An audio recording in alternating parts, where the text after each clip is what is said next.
Good morning, PlayStation Universe, and welcome to episode 55 of PlayStation Fix. My name is Will Robinson, and joining me, as always, is Kyle Prawl. Hey dude, how's it going? Doing well. How are you doing? Good deal, good deal. I'm swell, I'm swell. Yeah? Thinking about starting a new game this weekend. Oh, yeah? What game would Yeah, that be? that would be Resident Evil 7. Oh. Yeah. We're in a bit of a horror mood lately. I saw Get Out last night, by the way. Hmm. That movie is fantastic, and you Hmm. should see it. Really? Yeah, it's billed as a scary movie. Like the poster is kind of a horror movie poster, but Mm-hmm. it's I don't know if you know anything about it. It's directed by one of the two dudes behind Key and Peele.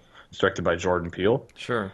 and I would call it a surreal comedy horror mix that's kind of all about like the little That's not like, micro. it's not like is that the one that in the commercial was like the black guy goes to like the white family or Yes, whatever? yeah, Okay.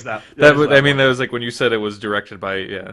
That Yeah, was like, that's okay, that the makes mind sense. jumpsuit, right, for sure. Yeah, no, it's just really good. It's got a lot of kind of funny, interesting things to say, and like the way it presents its horror is totally about like what is this situation like for the black boyfriend, which is Mm-hmm. just super interesting.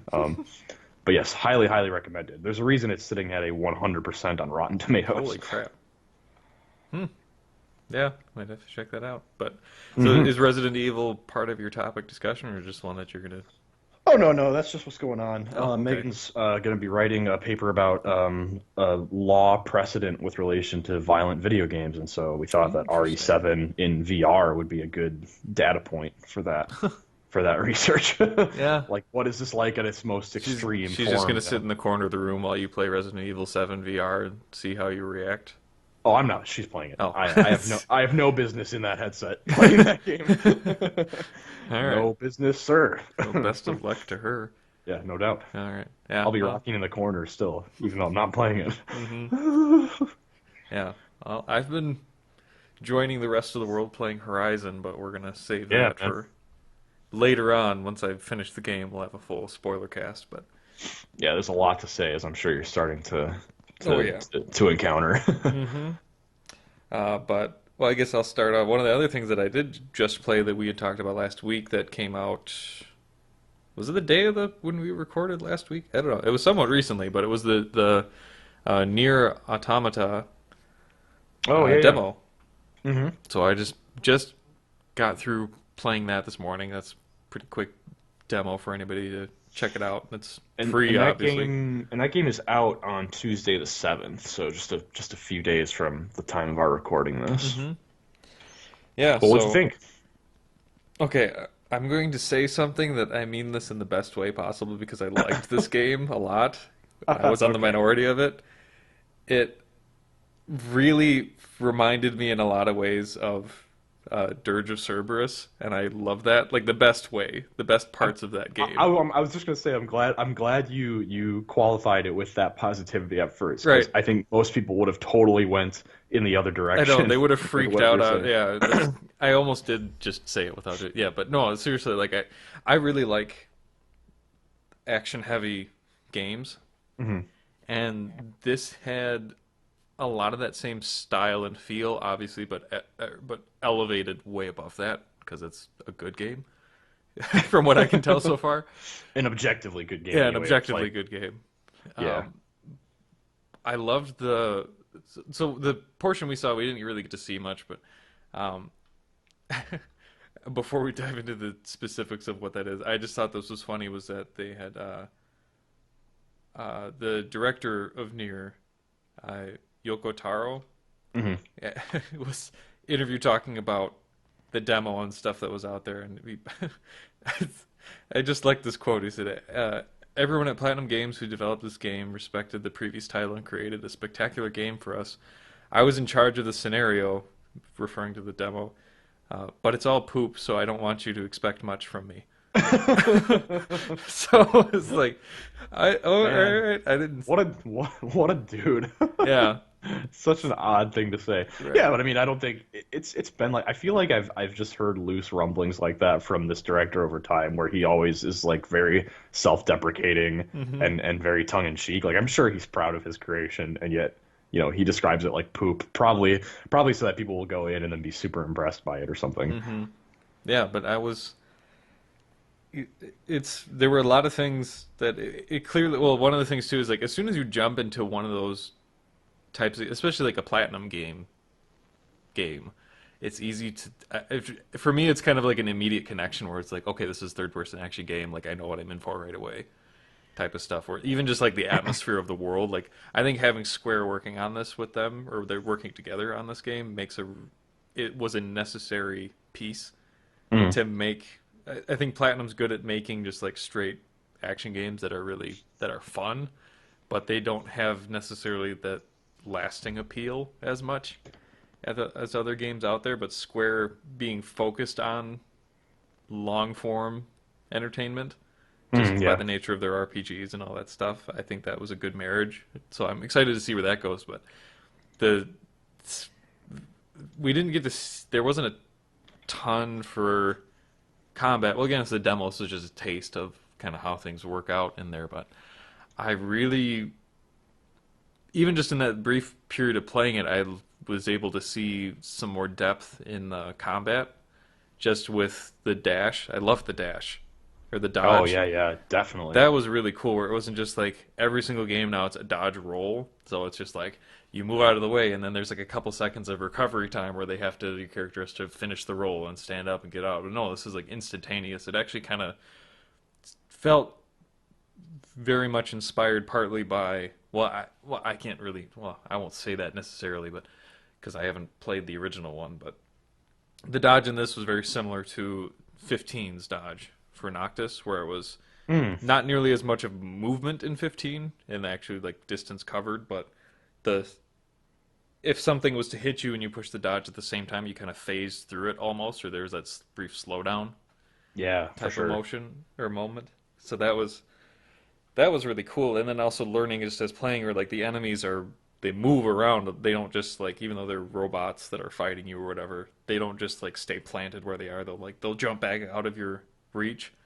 But if you in mid combo, you can use that dash to move forward and cut the distance, and then keep moving and cutting them down. So that was Yeah, I love using it to sort of get around them, like attack from the rear or attack from the side, which it's just nice because so many games these things are very separate. Like you're either in the middle of a combo or you're dodging, and they don't really yeah, blend elegantly. But here it's like you can be in the middle of a combo and an enemy like I take Kingdom Hearts or something. Like if you're in the middle of a combo and then the enemy just decides, okay, now it's going to counterattack, it's just going to decimate you. Like there's not a very good hmm reaction time there. But in Nier, if you notice them about to swing back, you just quick dodge like 270 degrees around them, and then you're hmm continuing it at their back leg, you know? yeah. And I love this. I just loved the fact in that moment of realization for me where it was just like I'd be hitting them, and then also like mid combo they'd like jump back out of my reach, and then I'd just be kind of like mashing for a little while. I was like, well, this is kind of dumb. I want her to close the distance. Like in the, Sure. usually like Kingdom Hearts, like they'll automatically just like jump to that enemy. Hmm. So it'll do it for you. And then as it's like that moment, I realized it's like, oh, it's not just a dodge; it's like a dash. So I Yeah, just like definitely. just get right in their face, like having the control of getting in the face of the enemy, and then just like completely putting them off balance was really satisfying. It's just such a like the style of the game is so apparent. And I've been this way with Platinum games where I guess I've never really like fallen in love with a Platinum game. I've always thought they played smoothly, but I've played bits and pieces of Vanquish, played bits and pieces of Metal Gear Revengeance, and what it always was like for me is like, yeah, these games are really really smooth and polished, but it always felt like there was a quirk to the combat. I'm struggling to find the right description for it. Like on hmm the surface, they appear very simple, but there is like a subtle control thing that you have to get used to. And I didn't necessarily feel that way with Nier, maybe a little bit, but it did hmm feel like I could get into it a little more quickly and feel like I was getting the hang of it. Yeah. Um, so yeah, I mean, definitely a little more accessible, I think, than Platinum games. I love the ranged shooting too. Like if you're Yeah. just closing that distance Any or game that has a little tiny robot companion, I'm pretty much sold on. So yeah, it's a good start for sure. so yeah, that was pretty nice. They were just like, oh, well, first it was funny. It was like you shoot, and it was like you press R1 to shoot. It was like okay, and I held it. I was so focused on the character. I was like, why isn't she doing anything? Right, And I was like, right. oh, Oh, wait a minute. it's like That, that little floaty robot guy is actually useful, and he's like does cool abilities, and he's got like a secondary like beam attack that you can fire, and I think that's part of the quirk to get to that will be sort of the learning curve with this game is okay, can you hold on the bullet firing Hmm. and properly aim that while still like maneuvering in ways that are advantageous for the melee component? Hmm. Like that'll be super interesting to piece those together because so like the very best Nier players who are going to like speed run the heck out of this game are going to be like using those in just a an almost operatic Hmm. concert. You know what I mean? Like just this beautiful game flow between shooting and striking. Yeah, that was another thing like that too, where it was a moment playing through it where I realized that I could do both at the same time. Hmm. You know, because it was so ingrained in me, where it's just like you have the different choices to Yeah, totally. use, and then it was like, oh no, I can. So I was trying to do that towards the end on like the giant spinning wheels, claw arms or whatever that were on the bridge. I was like trying to get used to doing that, holding it down and attacking at the same time. So it seems like there's a lot of it's like you said, it's easy to jump into and very simplistic in some of its aspects, but that simplicity allows you to combo with them really easily if you want to. Where it's And like the way animations play into that mm-hmm. combo, it just it not only feels powerful because the mechanics are so tight, but the main character is it 2B? Is that the Yep. name of the woman Yeah. you play as?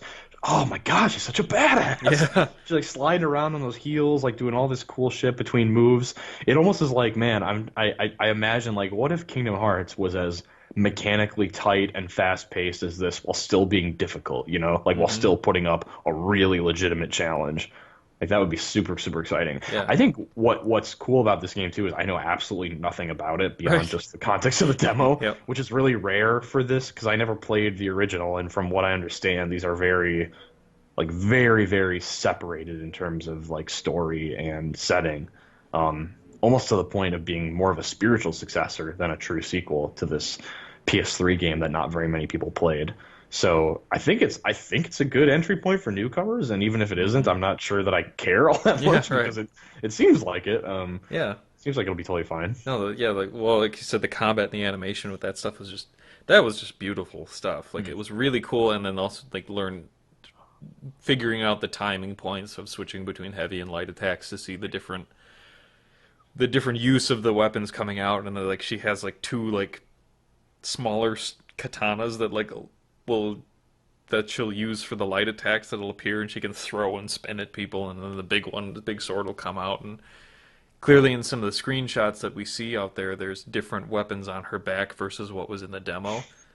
So there's going to be Yeah, a range of equipment for that type of stuff too, which is going to be really interesting. And just as like you said, as a person not so obviously, well, I don't know if we can say if we need to say spoilers for a demo, but um, the point, as somebody who didn't know anything about this game really going into the demo, apart from just the general stuff that Platinum and Square were working on this, um, the point at the end where the guy that's helping you is 9S, I think his name was, hmm and he gets hit and he's hurt on the top of the final boss that's in the demo, and he's like missing an arm and a leg. It's like, oh shit, he's a robot. It's like I had right. no idea Yeah, because definitely. they were just like, well, because they were saying like leading up to it, he's like going back and forth and other animes or different things like that. S or like in a well, yeah, hell, even in Final Fantasy, S rank will be like the highest rank or type of things. So when they had 9S and 2B, I automatically assumed that 9S was higher than 2B. Whether Oh, sure. that's true or not is not sure, but it definitely showed that he was far less experienced than she was. Yeah, Just in their definitely. conversations and just saying that like emotions aren't allowed or whatever. And he's like, "Oh, sorry." He's like, "Yeah." And it's like, okay, so like there was just a pure assumption that they were human, which I think that was great because that perfect little twist at the end of the demo was like, I need to know more about this world Yeah, no doubt. because that was such a cool setup for that as something, and it made perfect sense with the namesake of the game. I've been able to glean a few gameplay deets from folks who are playing it for review. Obviously, that's not me, but Hmm. like I like what we things that I didn't know about it is that it is apparently somewhat of an open world RPG. So the demo is Hmm. obviously much more linear, but the game is not mission based like back to back. So there's like story missions, but then there's some kind of world map that connects these things with side quests and side missions that Cool. you could skip entirely or you can do them, the usual stuff, as well as a somewhat deep RPG element. I mean, you get a sense of that in the game with some equipment and some items and consumables, but I guess Hmm. like those systems deepen slightly over time to really resemble kind of a true JRPG at times. Sure. And this must be how it was. I was trying to figure out how to get your health back. Like you can go into the menu and you can do that and use an item, but when I was fighting the final boss, saw this, like I got hit a couple of times and I saw this marker or this little thing come up letting me know how many like healing items, like small Hmm. healing item I have or whatever they called it. So, but it did that a couple times and the number changed, so I think it automatically filled your health based off of what you had in your inventory, which I thought that was actually pretty slick for action games because it doesn't take you out of it. It doesn't. You still have resource management to a degree, but it was just kind of like the game is smart enough to know that hey, I would be using this if my health is low, so it just does it Yeah, for you. right. It'll be interesting to see how that plays out later. If that's something that if I'd want the responsibility for healing myself Yeah, do later you on or want? not. But just talking about the environments, that was one thing I did want to say too. Was a lot of, from my experience, a lot of third-person action games, when they are, how they're set up is that they are designed more or less to be somewhat contained and being linear in where you're supposed to go, but it'll really show that it's linear and it'll just kind Right. of suffer from that With just all that being. kind of like window dressing, you're like, oh, that environment looks so cool off in the distance, or it's just Yeah. kind of, hey, Or look it's what this just like cool it's place you're in. blatantly like barrier here with just like, oh, you can't go this way, and it's just like, well, I want to go. It's like it'll be like this weird conflict within your own head where it's just like, or it'll be very apparent that it's like, oh, this is a box that I'm in right now. Where Nier's the verticality of it and how it was set up, where in the part of it is the environment where it's kind of like an oil rig type of setup that you're on or whatever with chain link fences and stuff. I didn't feel. Well, this is what I'm trying to say. Like those linear spaces will feel kind of claustrophobic, and this did not feel They that way at can, all to yeah. me. And it's also like I by just jumping around on like weird platforms and scaffolding, I remember Hmm. getting to some tall heights or just these weird side paths that were sort of reminiscent of like old school action games. Even God of War had that to some extent, where if you bash open something that doesn't look like you can bash it, you might find a secret little hallway. And this was like the super acrobatic version of that, where it's like, yeah, if you do some janky jumps, you can Hmm. get up to this super high platform where there's a treasure chest or something, Hmm. which I really love. I mean, I just like that's thoughtful level design, unlike so many of the linear action games you mentioned, where it's a hallway kind of suffocating because of how tight it is. Right. And just having the where I love the use of the camera to make it feel like it's almost kind of multiple games in one, where it'll Hmm. automatically switch to being like a side scroller, and then it'll be a Yeah, top down, and it'll go back to third person, and it'll go back to top down, and it'll go back like it'll. But it doesn't feel gimmicky when it did that to me. right. It felt like I got way more game than I was supposed to be given in this quick demo. I thought it was just a cool way to show the range and to kind of seamlessly flow between it, and it also made the shooting element of it feel a lot more controlled and a lot tighter. And And even had a bit of story melodrama. Like I don't like hmm. it's certainly too early to really feel invested either of these characters, but I think what we saw in the cutscene with the way, a 9S got damaged and everything else, it speaks to a kind of an emotional core that you don't necessarily expect from a game like this. Hmm. Which says a lot because I think like the way to go into it is like Square Enix is all behind the art and the characters and the storytelling, and then Platinum is in there to just make up for Square Enix's Just to gameplay throw in deficiencies, explosions basically. and Yeah. electric Well, guitar. I mean, They're it's a fair they're question, the right? they're Like, the how guy good in would the hood of the car and yeah.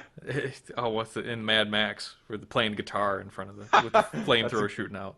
That's what Platinum that's Games is in the I gaming like it. industry. I like it. That's Yeah. good. Well, I just imagine like what would Final Fantasy 15 have been like if Platinum had designed the Oh combat. God. You'd have a as lot more amazing, as like insanely huge fights. And, they probably would have paid close attention to, hey, maybe we only allow you to have 9 potions at a time, or else the game breaks. Just, Hmm. I don't know. Don't want to dive back into that discussion, but I do think that this is kind of the best of both worlds when you look at which developer is handling which parts of the game. Yeah.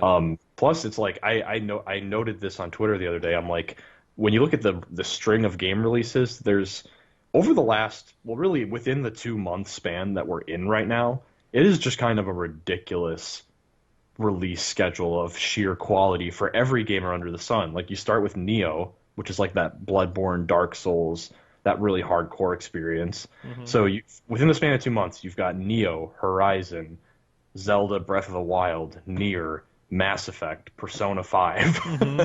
which is just everything under the sun. And like we're right in the middle of that cycle right now. And Nier is the And Resident Evil. yeah, fair enough at the top end of that. It's just it's such a fantastic time, and it's cool that we get to talk about something like Nier in the context of those other games. I think that says a lot about the Hmm. the, the faith that even just a demo can engender. Right. And I think the biggest part of it that we haven't talked about yet is the is the actual instance of fighting the giant whatever, the Goliath, I think is what they called it at the end. Oh yeah, I don't remember what the name was. Yeah. But it just basically it was a giant robot skull faced dude with buzzsaw arms. So and it kind I mean it did what you'd expect where it was just kind of a lot the same a lot of games do that where it's like a giant creature at the edge stand facing you when you're on kind of a platform edge and you he comes flying in to hit you, you dodge the attack and then you fight back and then you can shoot a little while and it was just they had really good set piece moments and good build up. Like, there was enough time between each thing where it's like okay, I feel really useless in what I'm doing right now. I'm just dodging and I'm pinging him for tiny bits of health. Then 9S comes flying in on his giant Yeah. mecha glider thing, and he starts shooting and helping, and he hacks the missiles that come at you and then shoot them back at it. And then having that break where you're fighting, you guy comes in and helps you, he gets hit, lands on the thing, and then now the boss is a level.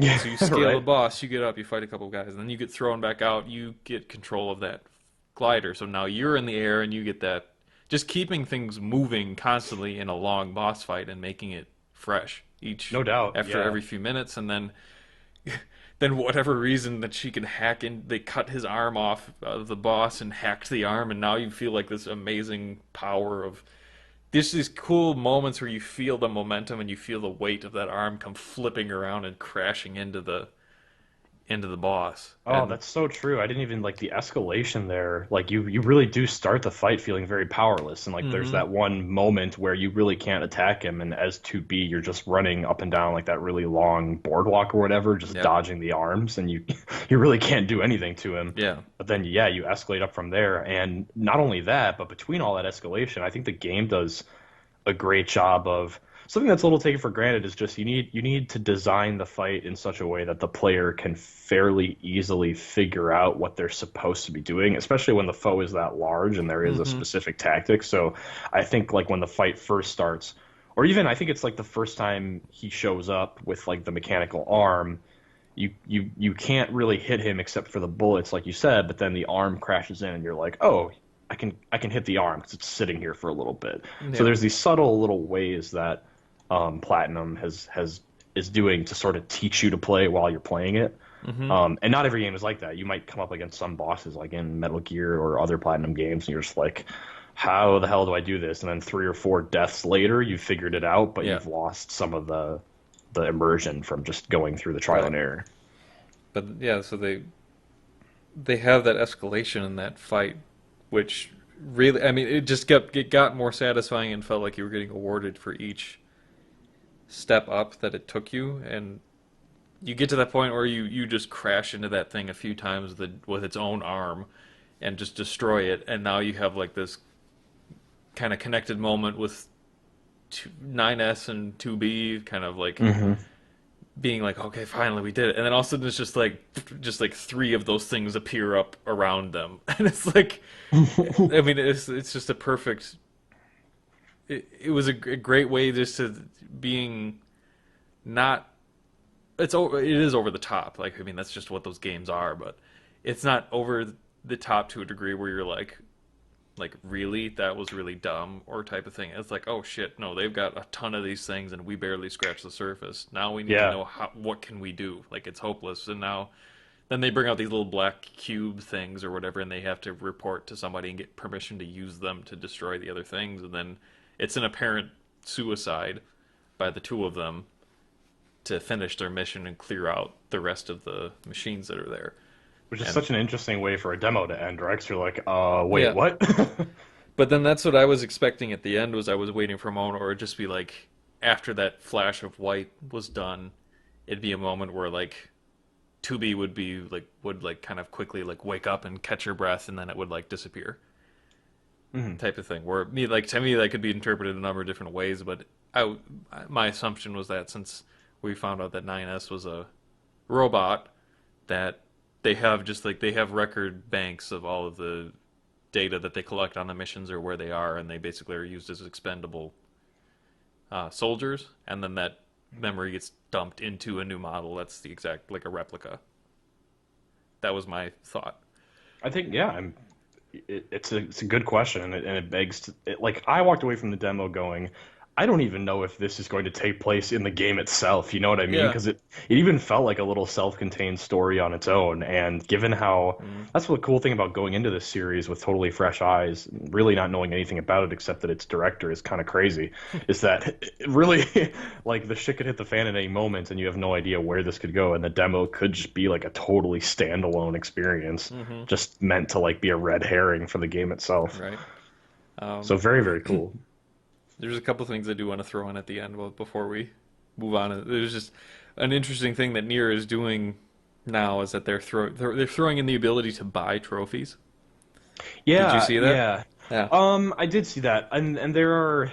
What's unfortunate about web articles is that I think the headline implies something really, not so great about Right. that practice. And But I it's think there's totally fine. restrictions, right? Like you have to beat the game first or It's something like it's that. only you can only buy them on your third playthrough in the game, and you can only buy them with in-game currency.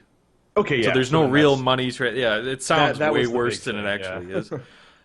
But that's actually something I do really like, where it's you spend how many hours in a game, and so many of the trophies, whether it's just how you don't play games that way, or don't want to adapt your play style to do some really arbitrary thing just to get a platinum, or it's something that's just so absurdly difficult or such a time-consuming thing. I think that's the thing where it falls in for me is that if it just takes a lot of time to do it and it's designed that way to take up hours of your time, Yeah.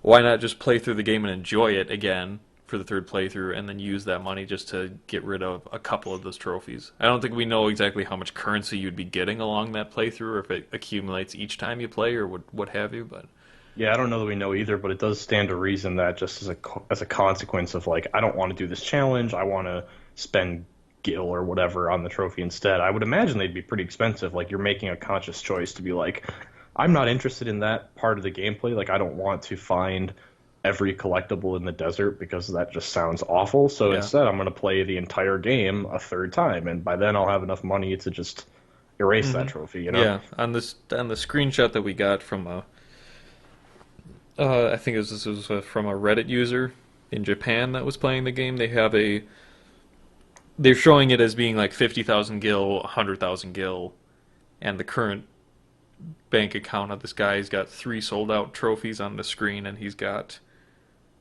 14,684 gil in his account. So you can't. It looks like it doesn't rack up really quickly where you can just like buy every single one that's on there or whatever.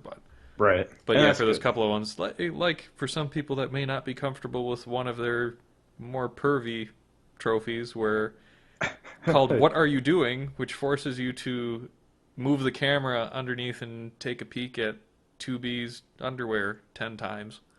Yeah, and every time you do it, I don't know if you've seen this. She pushes the camera away. Have you Oh, does seen? she? No, I didn't see that Yeah, one. like if you do that, and you hover, it actually works in the demo. So if you go down, try to peek under her skirt, and you just linger for a couple seconds, Yeah. she actually like takes her arm and like does sort of a push motion, and then the camera like quickly swivels back up to the normal view. Oh God. So that's how you know it's registered on your quest to get 10 of those. Oh, it's good to know. I was worried about that.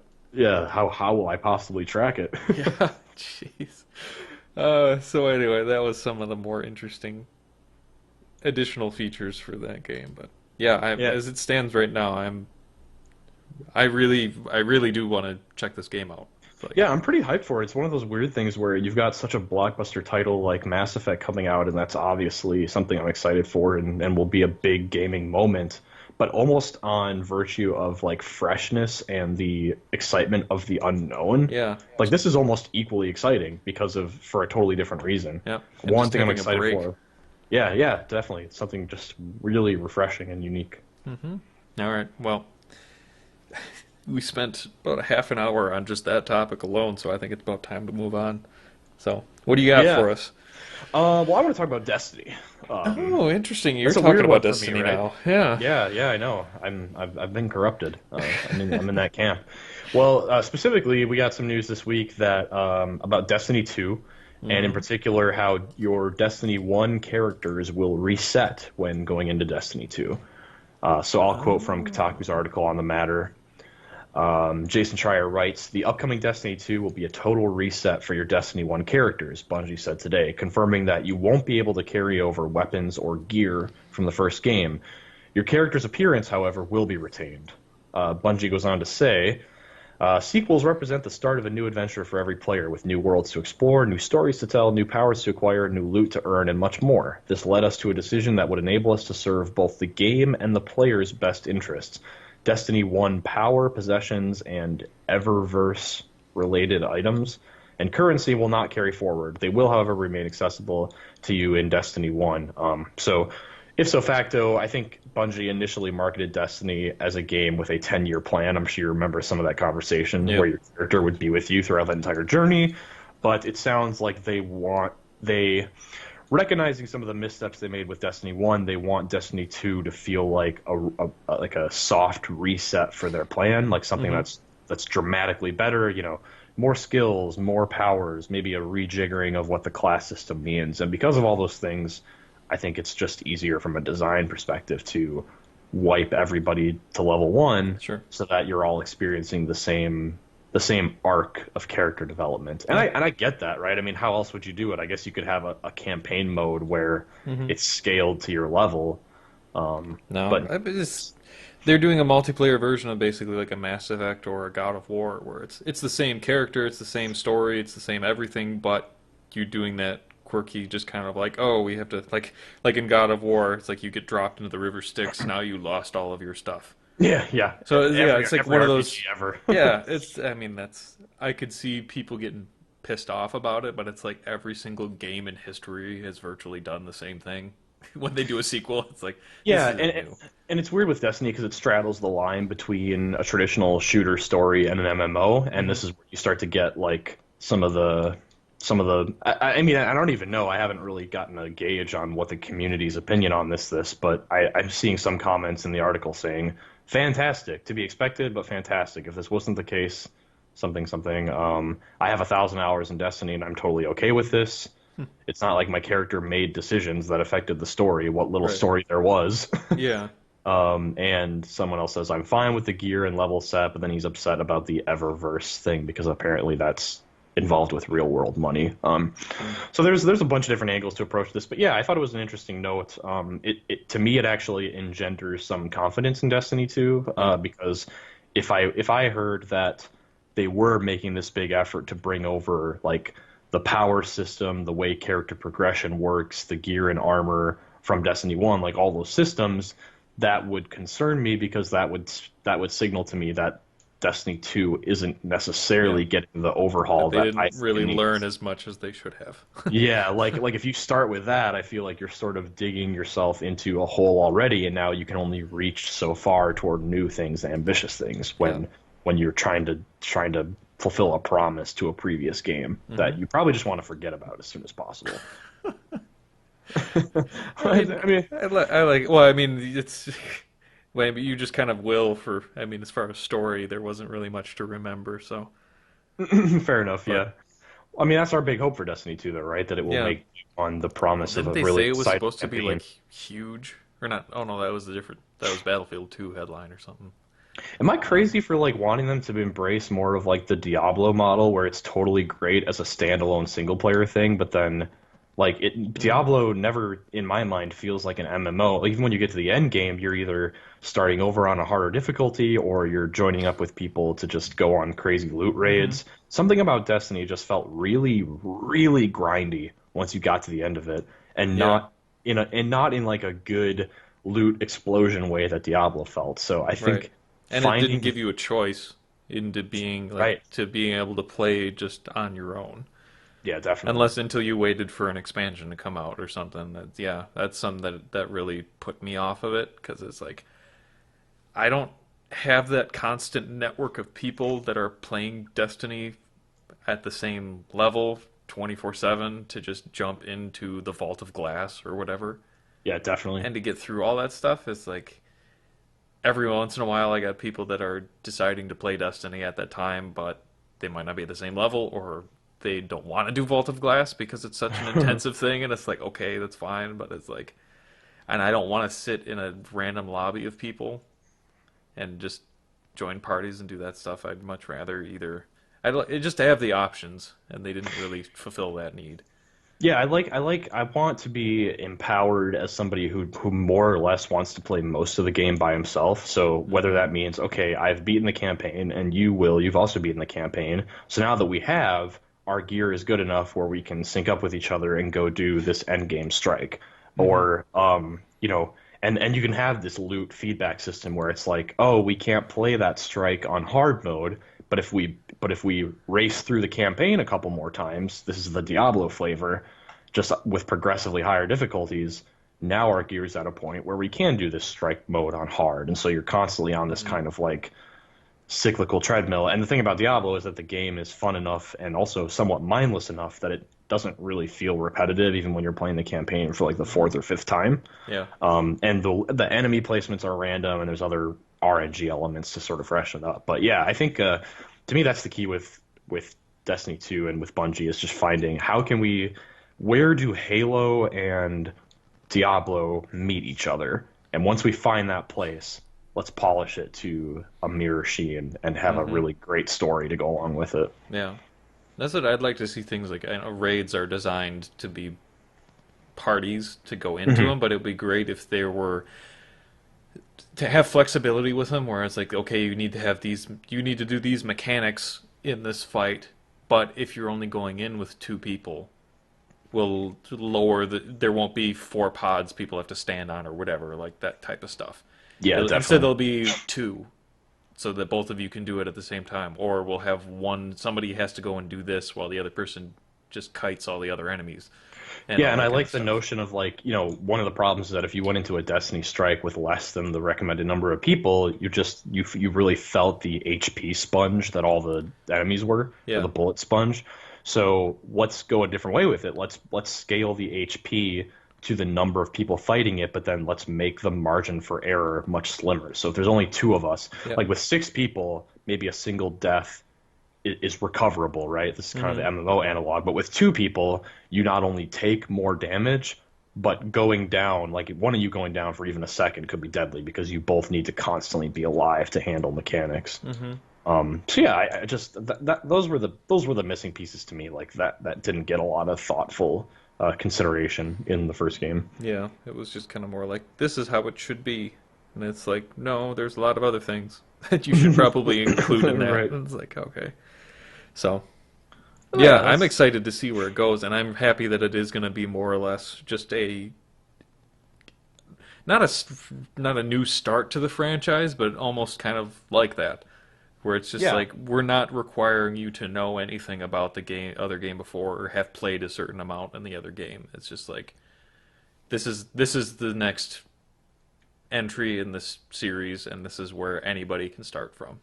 I mean, I think there's an impetus here. Like, I mean, if we think back to when Activision first, I want to say acquired Bungie. I'm not positive how that relationship ended up working out, Hmm. or maybe it just acquired the license. It was mega hyped, right? Like this is already a 10-year franchise. Activision is pouring so much money and so much faith into this product, so much marketing, and to some extent, sales I think certainly were satisfactory, but in terms of critical reception, I'm not sure that Destiny 1 really fulfilled on their hopes for it. And Hmm. so now there's an even stronger thing here of like, well, if we want to make do on that decade-long plan that we had from the outset, Destiny 2 is going to have to be hype AF. And I think about the jump from Halo 1 to Halo 2, and if Destiny 1 to Destiny 2 makes a similar jump in quality, production values, and thoughtfulness, then we have nothing to worry about. Yeah, Right, because I mean, right. certainly Halo 1 is a strong story, strong campaign, but there's really no contest in terms of the multiplayer quality and everything else. So Hmm. No, I'm I have a feeling now. you and I Now will be you've got me reacting excited to it. about Yeah, Destiny. It's right. usually the other Isn't way that around. weird? Yeah. I think you and I will be reacting to it on a Sony E3 stream, so we can look forward to that. Ooh, I hope so. Yeah, that'll be huge. I'm interested to see that and see what kind of if they actually include a story this time. That'd be nice. Talk about No that doubt. stuff. Yeah, that was one of the things that was probably the biggest. I mean, this is just yelling into an echo chamber because everybody says this, but that easily was the biggest kind of turn off for me for longevity and continuing to play it was just like there was no meat to why Right. you were playing the game. Mhm. There are no motivations for it, so And that just soured your taste because it's like I'm not going to replay the story like yeah, just with the flavor I got from it the first time. So, yeah. I guess Mosby uh, agrees. yeah, Mosby's not happy with Destiny 1 either. Also, yeah, that's kind of all I have to say about that game. Certainly excited to see how it shakes out. So, Okay, what do you got for topic number three? so topic number three is actually a three game that got leaked screenshots, which is Borderlands 3. Now, this is a game that Borderlands is a franchise I'm always super excited about, and I love. And this is one that you were not sold on. Yeah, I'm back and forth on it. I played all of Borderlands 1. Certainly enjoyed it. I think I was burnt out though when it came to Borderlands 2. I actually never completed it or even got very far in it. So Yeah, so good. It's such a good I can game. hear I can hear you groaning over there. Yeah. But And just also nevertheless, having just the most amazing, legitimately one of the best expansions ever in a game, which was was the it? Tiny Tina Assault and Dragon's Keep. Oh yeah, yeah, yep. Oh my god. Where they basically were playing a D&D game where Tina was the dungeon master and was just like changing things on a whim. That was hilarious. And that was You're, so much fun. blow your mind really quickly? Sure. The woman who voices Tiny Tina also voices Aloy. Really? Yes. She's got some range. No doubt. Wow. Oh, I that's cool. Hey, that see, is I knew I liked Aloy. That's why. that's I could Ashley. see the Yeah, Tina. that is Ashley Birch. She Okay. also voiced a character in Life is Strange. That's where I heard it because that's I think her normal Okay. speaking voice. So, Hmm. but anyway, yeah. Quick aside. So we got a few screenshots that are rumored to be from Borderlands, which it's pretty blatantly obvious that it is from. I mean, just from the aesthetic and the cell shading and the color palette and everything is like this is Yeah. Borderlands 3. Has to be. So I'm super excited about it already because I don't really care. Well, let me call it. I did buy the Handsome Collection, but I never actually started playing the. Oh God, now I forgot what it was. The pre-sequel. Yes. Yes. That one got mixed reviews, generally just kind of middling, from what I understand for most people playing it.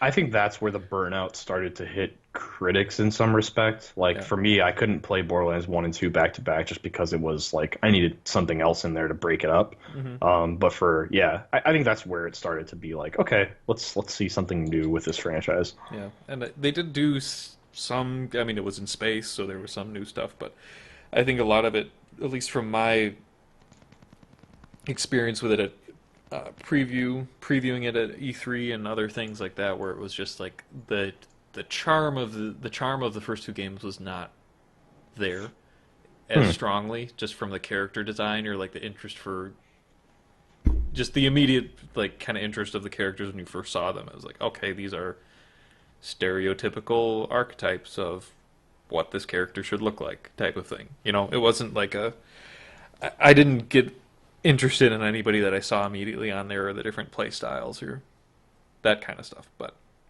Yeah. anyway, this being a numeric entry into the series, I trust that it's got a lot more of a focus and more of a push. Again, continuing off of two and not trying to like make a filler story to start before the franchise. You know, the pre-sequel type of thing, Right. the weird thing like that. But anyway, my main question on this, after all of my rambling, is what would they have to do for you, as somebody who got burned out, wasn't totally sold, to make this a game that you would fall in love with? Huh.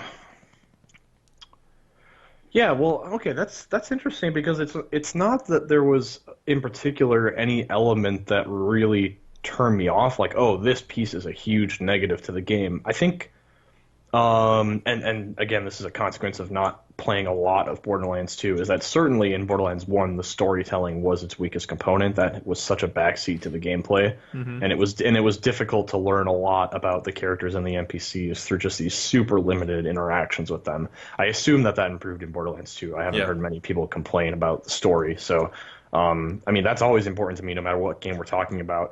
I think one thing about Borderlands 1, again as my main reference point, is that there was some downtime at times that I wasn't a fan of. I remember moments because the game has such polished, frantic action. Like I really dig that. I think certainly if it played a little more like Destiny in terms of control, that'd be pretty sweet.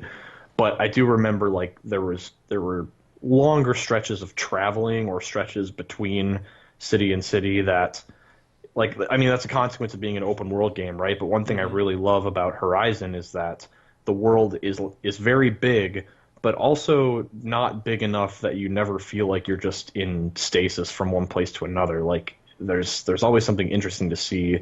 You're never just hopping in a vehicle and driving for like 3 minutes. Mm-hmm. So lately, especially with less and less free time in my life, I love when a game sort of respects the the rigors of adult life or whatever. It just puts things in front of you front and center, right? Like says like, yeah, great, we've all played GTA 5, we've all played these epic things where the world is just hopelessly massive. Here's something that's a little more thoughtfully considered, like every location has its place, every Mm-hmm. pathway has something interesting happening. So, yeah, I think those two focuses are big for me. It's storytelling where, don't shy away from cutscenes and dialogue and exposition because those are things that I really look for in games, and also a thoughtful world, a world with Mm-hmm. plenty to do and not a lot of empty space. Yeah.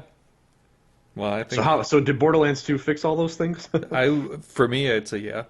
Okay. For the most part, easily. For well, there was still a decent amount of driving for some areas, but I think going back to just from my time with Horizon so far and your comment on that, where it's like it's a fairly sizable map, and you don't always, at least at the beginning of the game, you don't always have a means to move quickly Yeah. between areas. But there are those things where it's like I was like, oh, my thing is over my objective is over way over there. I got to run over that way, and just kind of like, oh, you pick some stuff up along the way, but then all of a sudden there's just like a group of machines will appear or Yeah. be in front of you on the side. Sometimes it's like really powerful ones compared to where you're at in the game, so you're just kind of like, oh my god, and you run away. And like those types of things where it's for Borderlands, there's a wide scale of enemies that you'll come across in the world, but I don't think I felt as strongly where it was like I would be going through an area and then there'll be, it was more just kind of like filler enemies that Sure. would maybe eventually will bring out a bigger one or something like that, or the bigger one will show up in response to a quest. But there were never those moments where it was just like you had to be cautious in what you were doing. How would you feel about like a class reinvention where you maybe rather than picking a character that has a predefined role, because maybe as a way of catering towards somebody who wants a single player experience, you can sort of, if you want, like maybe there are main characters who are voiced and have all that humor, but you could maybe also create your own hero and then set yourself along some skill trees. Could that work, or no? I don't know. Well, I think Borderlands 2 did it really well where they had each character, while they were kind of a predetermined class type, within that character they had three separate skill trees that you could follow that were way different from each other. Hmm. And I really, really like that. And the ability to just going into the stations to either pay whatever currency in the game is to just respec yourself whenever you wanted to. That is pretty cool. So I don't know if I Might be a step too far yeah, then I to don't give think that I kind would of. I wouldn't I wouldn't do it that way where you'd I think it would be almost setting themselves up to fail compared to what they're already doing. Just saying like, "Oh, you can customize your character completely now and we have these like 30 stock lines that are supposed to try to be funny." Yeah, yeah, that's true. That So, you do miss out on some of that the personality if you go that way. yeah, so I think it's like the main characters don't say a ton. I mean, I go the two that I played through as in Borderlands 2 were Zero, and then I played again as Krieg when he came out, and Krieg is just amazing. Um, but yeah, they don't have a lot of interaction. Like your character, so that is an interesting thing is that your character doesn't have a big role really in terms of dialogue. Like they don't say anything Right. back to the NPCs that are talking. You're very much just a recipient of information. As you're moving through Yeah. the world, you're not engaging in those with those other NPCs, which is something I never really. That wasn't something that bothered me or something that I noticed when I was playing through, but that's just an interesting thing to think about now, going back on it. But they had like those lines whenever they do stuff. It was just like Krieg always had the most outlandish things to say back to it. But in terms of ongoing dialogue and story, I think the radio that was playing pretty regularly when you went to new areas, like the main person in that area that you were in was talking to you, saying random things and keeping it interesting as you're going along, and just keeping keeping you connected to the story as you're going on. Yeah. I liked that a lot, especially with like there wasn't that big lull of handsome Jack, like he's the main enemy, and you're like, okay, he's doing something bad. I got to do the missions that I'm doing. Like I have to continue story missions to get to whatever he's doing or whatever, and try to stop him. But he popped in regularly enough, whereas like you complete a story mission or something, and then he would come and chime in on your radio, and then he would just like call you names and give you sarcastic comments and like all these things, and he kept going on. And like the opening of the game is still one of my favorite moments where he's coming in and he's just like talking to you on the radio. He's like, "Oh hey," it's just like, "Oh, it's you, the new adventure, Vault Hunter out there, huh?" And he's like eating something on the radio while he's talking to you, and then he's like, "Yeah, I got a horse made out of diamonds." It's just like I gotta think of it's like he's got to think of a name for her, and he's just like, like comes chimes in a little bit later. He's like, "Oh, I thought of a name for her. How about Butt Stallion? Queen Butt Stallion." And then she's like whinnies in the background. He's like, "Oh yeah, you like that? Named him after you," type of thing. And just like all this like really stupid shit that is going on, but it was Taunting you, right, the yeah, entire time and you like the play. conversations are completely meaningless related to what you're doing, but they were so essential in just keeping that connection. Like, I mean, it was exactly what you'd expect in like daily ongoings. Like, I mean, just for like office life or whatever. You just people that are just making jokes that have nothing to do with whatever you're doing out there, but it's just like it keeps you engaged and it keeps you interested and you want more of those little interactions as you're moving on.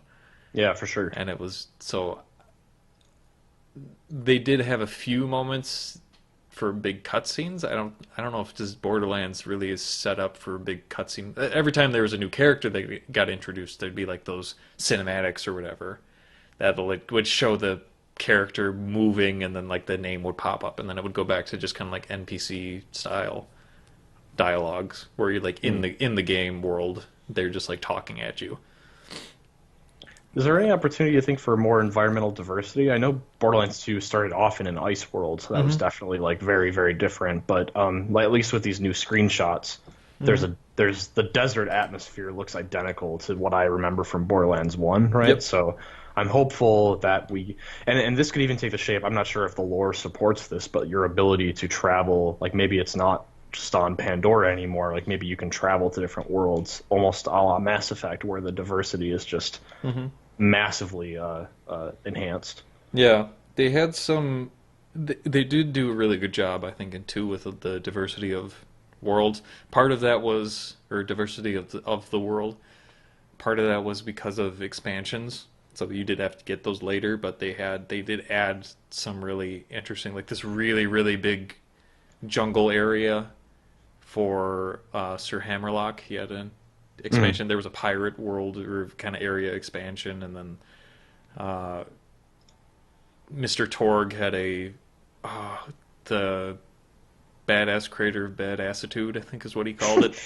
Where it was like I mean, essentially it was like the Thunderdome type of thing, where it was like a place where people come and they fight each other.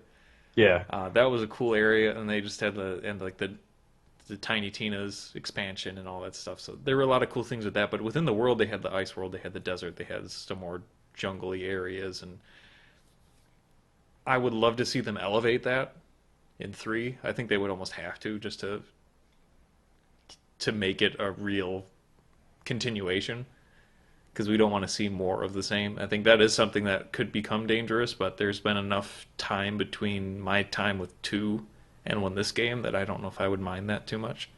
Mm. But yeah, I don't know. I think it's intentional that this first screenshots we're seeing are just so blatantly Borderlands.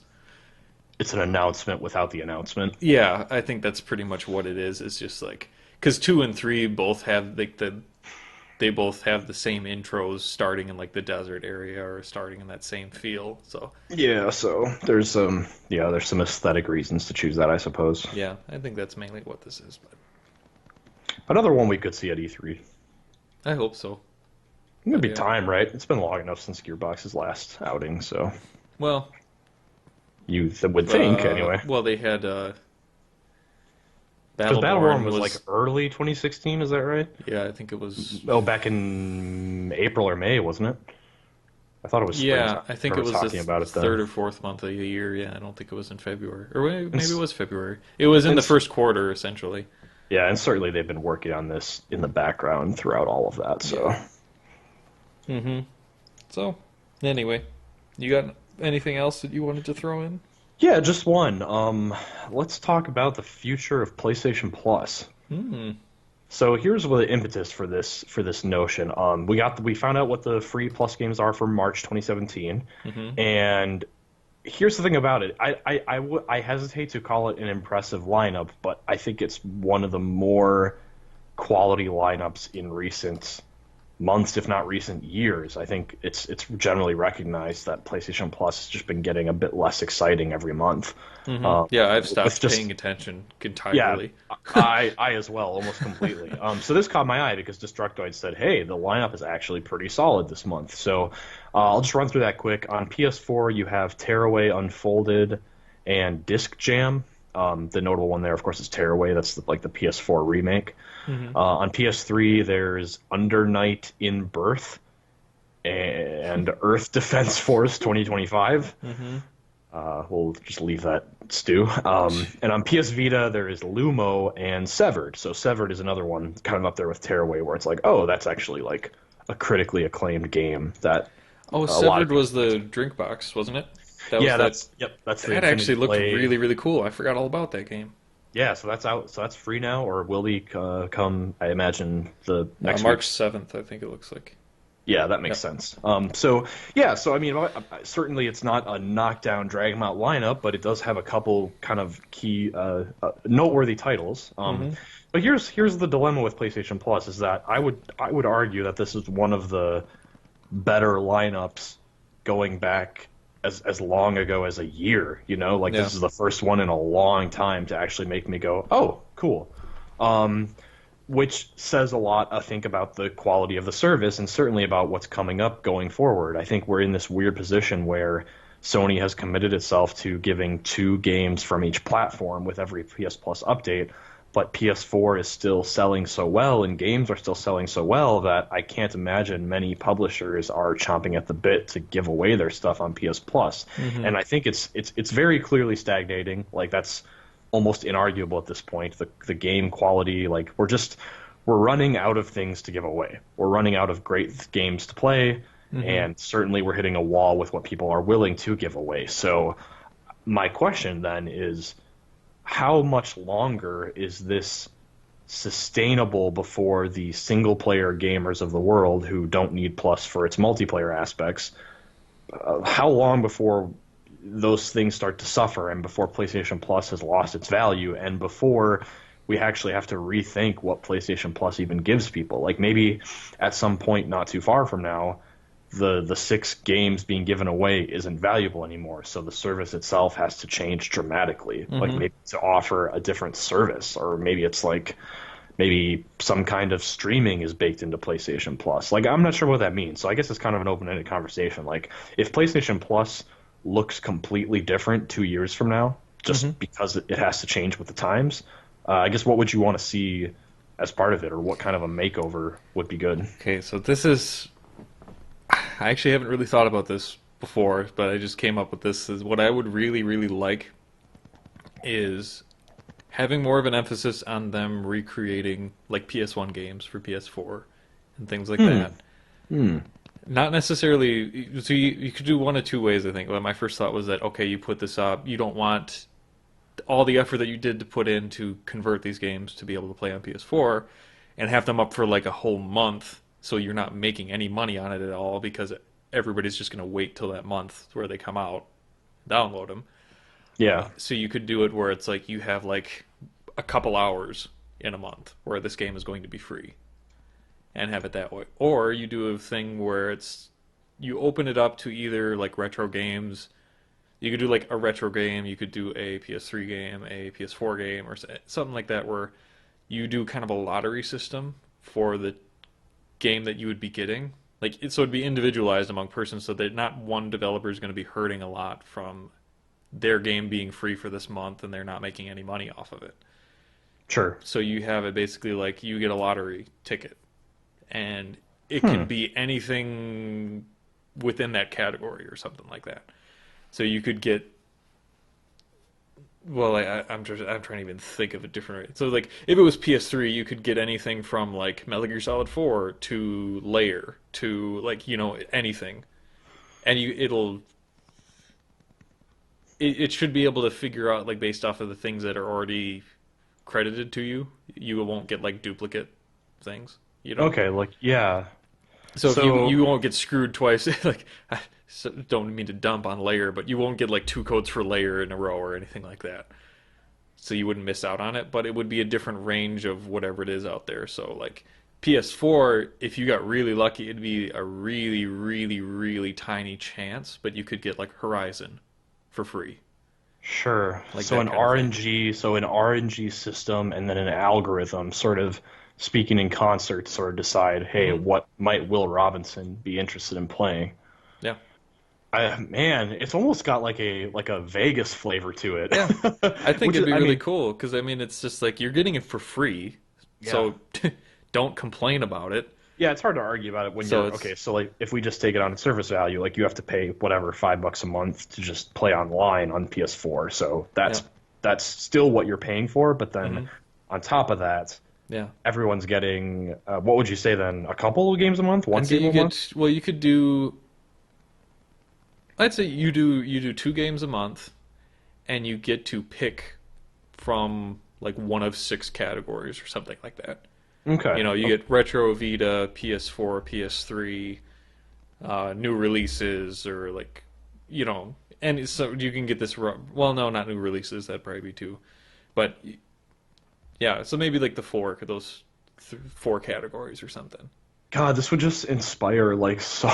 This just adds like I think with an announcement, like let's just say in theory this actually became a thing, Hmm. the announcement would certainly have its detractors, but then also its champions. But then what I think would happen is you'd get into it, and like there would just be this constant conversation of, oh, I got this month, oh, I got this thing, Hmm. oh, what, you got that, and somebody's Yeah. like, I got a rock, and Yeah. it's just all Pretty much. it's would just be a really interesting flavor of just an added bonus around this. So Yeah. yeah, And it's I a think you have like you really make it cool. so it's like you got one day a month or something like that, or one weekend a month or so. You get a couple of days. You don't have those codes open for the entire month. Right, You make definitely. it so. I mean, I'm thinking kind of like on the uh like again Final Fantasy 14 with like the cactus pot stuff, like that kind of thing where it's like you have this Yeah. day, you have to redeem your thing, or like you can get your codes or whatever, but you don't know what they are or something, until this day when you can redeem them and like, or And there's a big thing of like, yeah, you get your codes, you're like, what is this gonna be? Or there's some extravagant like animation on your PS4 when you're like unwrapping the code, so to speak. Like, hmm. what did you get? Oh, you got Disk Jam. Yeah, It's definitely gonna burn you on some months, and I think it, certainly for somebody who buys everything that they want, it's still one of those things. Well, I don't know how much you can really gift this person, but I think it's really fresh. I think it's really exciting. yeah. You I could run really into the problem though if you do have a lot of disc-based games that it would give you what you already have. Yeah, So, that's true. They might have to, there might have to, just to avoid that, they might have to introduce some kind of tagging system where it's like we can tell what discs have been put into your PS4 over time or something. hmm. Uh, or, Or or, you you know, can or you can use one code to get something, and if it's something you don't have that you want to keep, you can. Well, you get two opportunities. One, you can do it where you just use both of them right away. You deal with what you get, yeah. or you can do it. You test one code, see what it is. If it's a game you already own on disc, then you can use your second code to do like a retry for Oh, that sure, same sure. category. Yeah, like a little shuffle up. So, but I still think people Yeah. might feel bad because they're like, oh, I had to waste my other code because of it. It's like, well, I don't It's know. always a struggle though, because I mean, right now on the comments of every PlayStation Plus lineup article, it's just 3 pages of, "Oh, this sucks. Come Yeah. on, PS And then like Plus." three people are like, yeah, finally. It's like, Yeah, severed. yeah. Yeah. So I mean, yeah, it's totally a thing where you're never gonna please anyone. So I say, yeah, absolutely, let's go for it. Hmm. I think my take is a lot safer, or just a more conservative, a slightly more boring, I guess. Yeah. Where I would think that there's a lot of potential services that are going unexplored through the PlayStation Network. Like I Hmm. often forget that you can buy and rent movies and TV shows and music through Mm. through the PlayStation Store. So Oh yeah. there's some untapped potential there. Like you could have a thing where, you know, maybe even to promote an upcoming like the Fate of the Furious, right? Fast 8 is coming out in April. So Hmm. maybe Furious 7 is made free for everybody. Or you've got some of the other side services like PlayStation Now is still there. Like it's still, I don't want It's to a say thing. yeah, like I stopped short of saying thriving, but I do see people talking about it occasionally. So, and they clearly haven't abandoned it. Like they're adding games to Hmm. it still. Maybe that's something that you start to say, okay, like with a PlayStation Plus subscription, you get an automatic subscription to PlayStation Now alongside that, and suddenly you've got this whole door opened on a ton of PS3 games that you can stream. And then they keep investing resources into making that network stronger. Hmm. It could be a package deal. They could toss like, hey, with PlayStation Plus, you get a Netflix subscription, but it only works when you're on your PlayStation console, or you get a Spotify subscription that only works on your PlayStation console. Sure. Like Yeah. some side incentives, and totally Sony is, at least on the surface, quote unquote, footing the bill for these things. That's how you get Yeah. Netflix or Spotify to agree to something like that. But it's nice that you can sort of bake in that limitation. Like you, Geist 2226, have now a hybrid Netflix PS4 license where, congratulations, if you watch Netflix on your PlayStation all the time, you could cancel your real Netflix subscription because now you're going to get it for free. Sort of Hmm. package in some side deals like that. And then Interesting. you can Yeah. and then you could maybe limit the free games per month to just being a couple games, and then that might actually, by virtue of giving away less, maybe giving away less means that you can make bigger deals with publishers and Right. get some really exciting titles in there. Like a Yeah. year from now, holy shit, Uncharted 4 is free. Hmm. Not that anybody who wants to play that hasn't already bought it, but you kind of get the idea. Right. Well, there's some games that I've just been waiting for a long time. They may have been on Plus, and I just missed them entirely. But things like Shadow of Mordor, which is Oh down to yeah, like $10, $15 now. It's like put that on that was Plus. killer. Yes. Dragon Age Inquisition was one I was waiting, and I just finally got it. I just bought it on Amazon for like $20 and things like that. So it's like games that people aren't buying that much now, clearly because the prices have dropped so significantly. So why not just put those up? And maybe, like I said, like you either reduce the time where it's not the whole month that they're up there for, maybe the first few days or the first week. Sure. So Yeah, you makes so you sense. limit just like the amount that you're giving away, if that's a concern, but you still have that opportunity where it is a reward for people that are paying every month. Yeah, it reminds me of a kind of a strange opinion piece I wrote a long time ago, probably when I first started working at PSU, and it was about like how PS Plus loses its meaning when it gives away too many things, because Yeah. the problem is just by virtue of the hours available to any given human, like you will never have time to play everything Mm-hmm. that PS Plus gifts you, and as a Yeah. result, you start to care less and less about it over time, and Mm-hmm.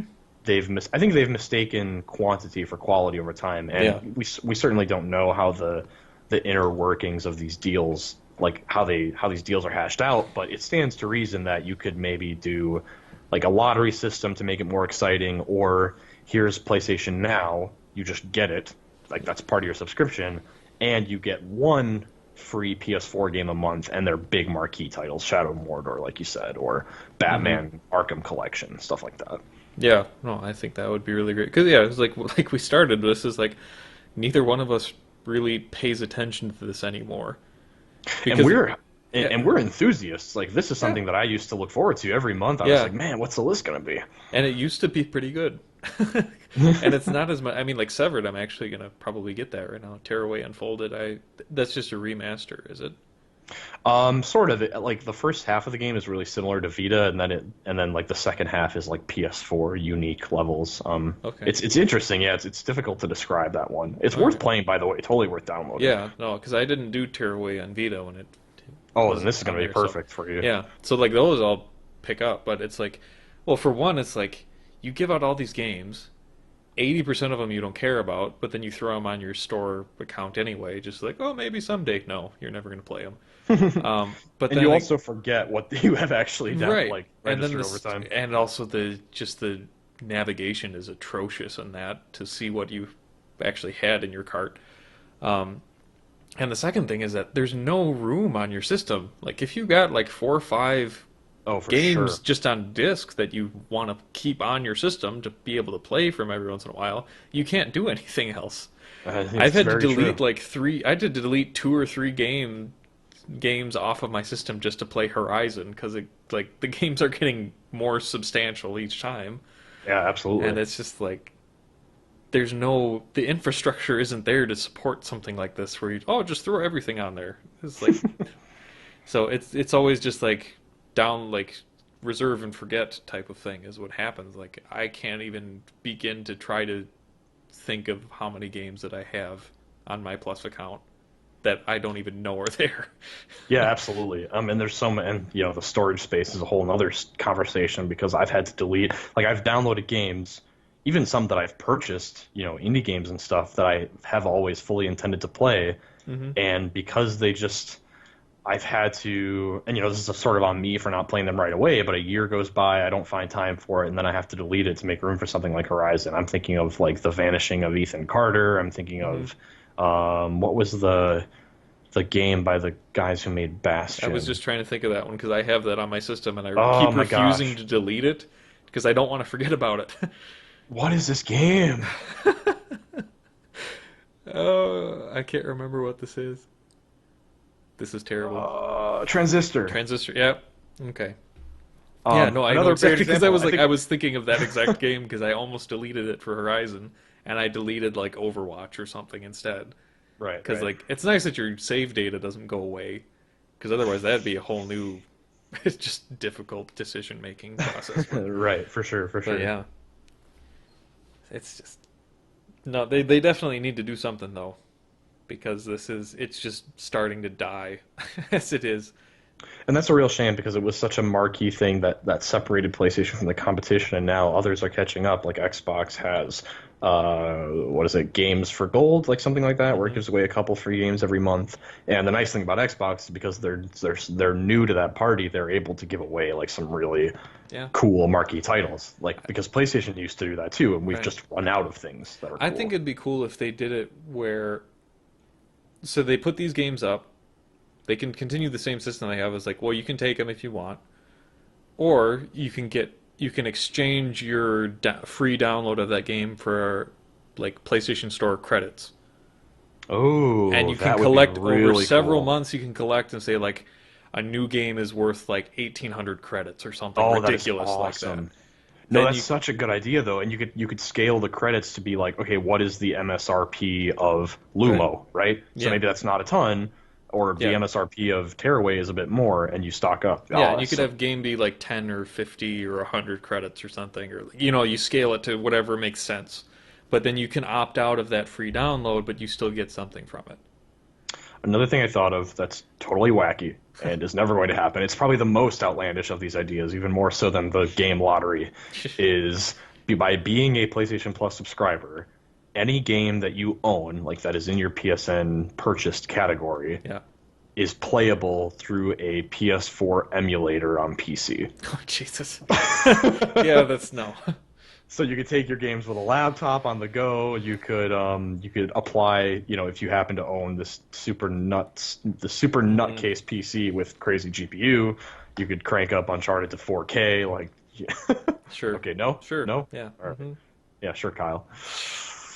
I think we got a lot of. I mean, we.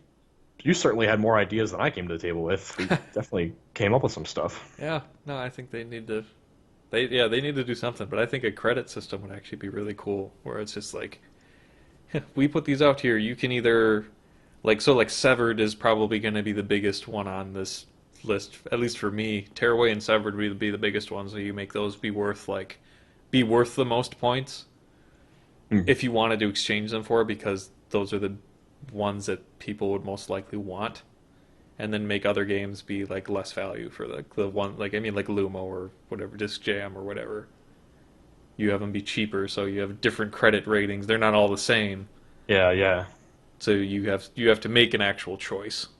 And then maybe they could adjust it by tier, like where Hmm. it's like rather than having two games for every platform, it becomes the new normal to have like two games that are worth a measly 800 credits and then two games that are worth a meaty 3,000 credits. Hmm. And that actually forces Sony or softly forces them to have a spread of real quality because at least typically those high value games are going to be ones that get sold a lot. Hmm. Yeah. Well, I Love like it. love it. I like it. All right. Well, thanks, sir. Yeah, we went a little long today, but I think that's all right. Yeah, I absolutely. was surprised I had that much to say about Nier. It's like, No which is doubt. just cool. I'm really looking forward to that. Yeah, it's out on Tuesday. Our wallets are hopeless. God. This shit Yeah. is this shit Jesus. is just ridiculous. Yeah. Horizon, Nier, Mass Effect, Persona are the next big ones. Persona will be out exactly 1 month from now, by the way. Yeah. Jeez. This is like within a month. We've already had Horizon for a few days, but Horizon, Nier, Mass Effect at the end of this month. Yeah, like March 23rd, 27th or Yeah, something. and then Persona. Just R.I.P. just stop it, Sony. Well, Uh, let's hope for an empty summer, right? oh God, yeah, just so that we can recover. All right. Well, thanks everyone. This has been episode 55 of PlayStation Fix. You can be sure to stay tuned. We're going to do a full spoiler cast of Horizon on our next podcast. We might be a day late on that one since one of us is going to be out of town. Thanks, Will. So, but yeah, we still want to get that out towards the end of the week or towards the beginning of next week, Yeah, if definitely. possible. So, um, Stay tuned for that. Go to psu.com for all of your PlayStation news, reviews, features, etc. that you want. PS YouTube is our YouTube channel. You can find PlayStation Fix on there. You can also find a bunch of different game trailers that we put up and all other kinds of cool stuff like that. PlayStation Fix is also available on SoundCloud. You can get it on iTunes. Uh, Please comment, like, subscribe, leave reviews, etc. for us to make sure we know how to make the show better for you all out there. You can get a hold of us on Twitter at PSUDOTCOM, so at PSU.com. And yeah, thanks again for listening to this episode, you guys, and we'll see you all in the next one. Take care. Cheers.